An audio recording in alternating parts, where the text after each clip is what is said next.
Creating and inserting variables. Variables are normally added in a template, but can also be added in a document to add document-specific information. To add a variable in a document, add or highlight text and click the new variable icon in the editing toolbar. The text will already be added in the variable field. Click Save to add it to the document. When the variable is created, it is saved for future use. If another variable needs to be added, either create a new one or select an existing variable from the variable list.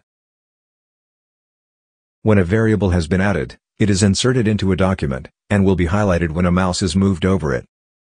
It is also added to the Variable Manager tab.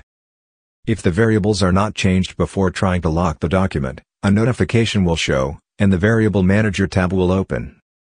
Change the variables to document-specific information, and click the Replace button. When all of the variables have been replaced, the document can be locked.